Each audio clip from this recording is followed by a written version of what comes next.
Infections ఎక్కువగా infection అనేది trigger అవుతాయి అన్నమాట. సో దానివల్ల అనమాట.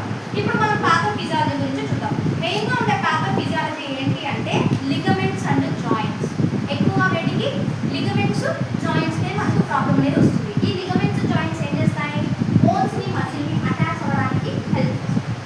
అర్థమైందా? Next one. సో ఈ క్లినికల్ మానిఫెస్టేషన్ ఒకసారి అబ్జర్వ్ చేయండి. మనకి జనరల్గా ఉండేవి ఏవేవి అంటే టైట్నెస్. ఓకే, టైట్నెస్ అనేది ఎందుకు వస్తుంది? ఇప్పుడు ఫ్రీగా మూవ్మెంట్ జరగాలి అంటే ఎక్కడ ఇన్ఫెక్షన్ లేకుంటే ఫ్రీగా మూవ్ అవుతాం. ఎప్పుడైతే మనకి ఇన్ఫెక్షన్ అవుతుందో ఆ పార్ట్ని మనం మూవ్ చేయం, అప్పుడు మనకి అక్కడ టైట్నెస్ అనేది స్టార్ట్ అవుతుంది. అది ఫస్ట్ సింప్టమ్. సెకండ్ వన్ ఏంటి అంటే పెయిన్ అనేది ఎలివేట్ అవుతుంది.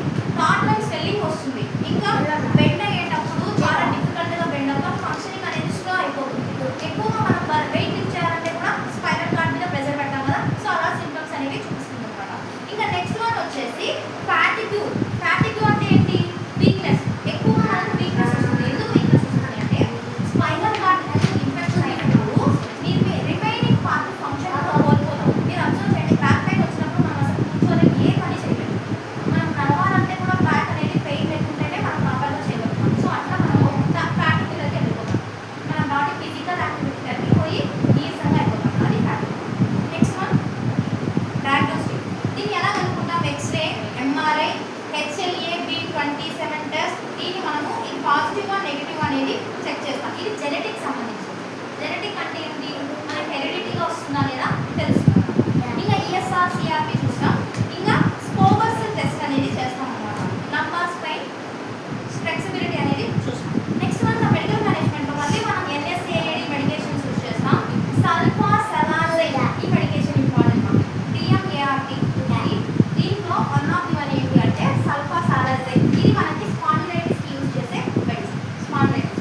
ఇంకా నెక్స్ట్ వన్ వచ్చేసి analgesics, physical therapy. NSAID, sulfasalazine, analgesics, physiotherapy. ఇవి 4 మనకి స్పాండిలైటిస్లో ముఖ్యంగా చేయాలి. ఓకే, ఇప్పుడు సర్జికల్ మేనేజ్మెంట్ చూద్దాం. సర్జికల్ మేనేజ్మెంట్ ఏం చేయాలి? ఈ జాయింట్ని రీప్లేస్ చేయాలి. ఎక్కడైతే ఫీల్స్ అనేది జాయింట్ పెయిన్ అవుతుందో దాన్ని మనం తిరిగి రీప్లేస్ చేస్తాం. ఇంకా నెక్స్ట్ మనం చూడండి స్పైనల్ సర్జరీ. స్పైనల్ సర్జరీలో డీఫార్మిటీ. డీఫార్మిటీ అంటే ఇప్పుడు బెండ్ అయిందని చెప్పాను కదా. ఈ బెండ్ అయిన పార్ట్ని తిరిగి స్ట్రైట్గా చేయడమే డీఫార్మిటీ. డీఫార్మిటీకి క్లియర్ చేయడం ఆ సర్జరీ చేస్తాం. ఇంకా నర్సింగ్ మేనేజ్మెంట్ చూద్దాం. దీంట్లో పైగా మనం ఏం చేయాలి? Regular exercises. Spinal cord injuries ఉన్నప్పుడు దానికి సపరేట్ ఎక్సర్సైజెస్ ఉన్నాయి, వాటిని ఫాలో అవ్వాలి. ఇంకా టీచ్ చేయాలి. దేని గురించి అంటే స్పైన్ స్ట్రెచ్చింగ్. స్ట్రెచ్చింగ్ అంటే ఏంటి? ప్రెజర్ చేయడం.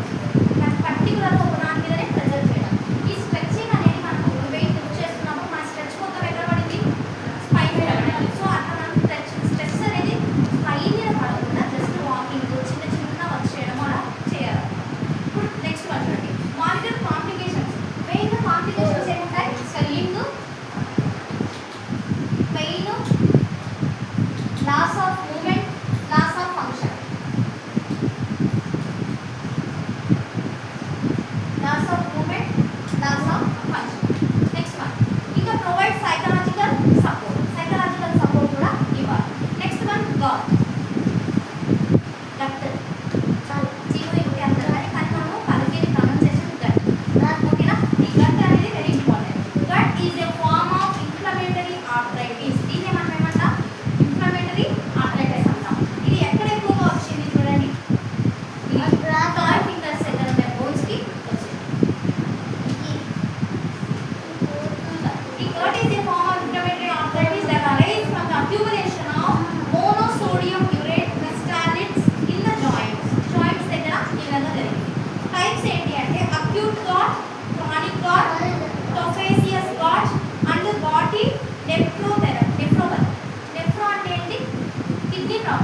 ప్రిక్ అయింది అనేసి దాన్ని అలా వదిలేసుకోవాలి, అలా వదిలేకూడదు.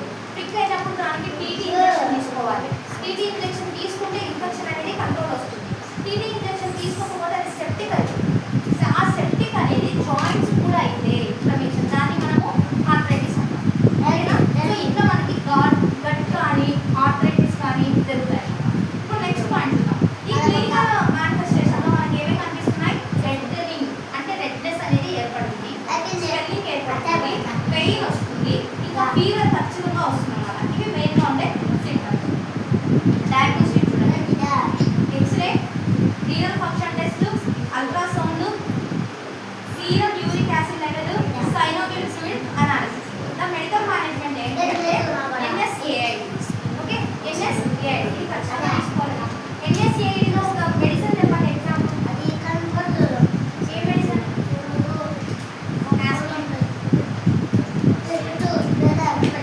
NSAIDలో one of the medicine aspirin. ఇప్పుడు నెక్స్ట్ వన్ నాట్రాక్సిన్ ఇచ్చారు కదండి మీకు ఎగ్జాంపుల్.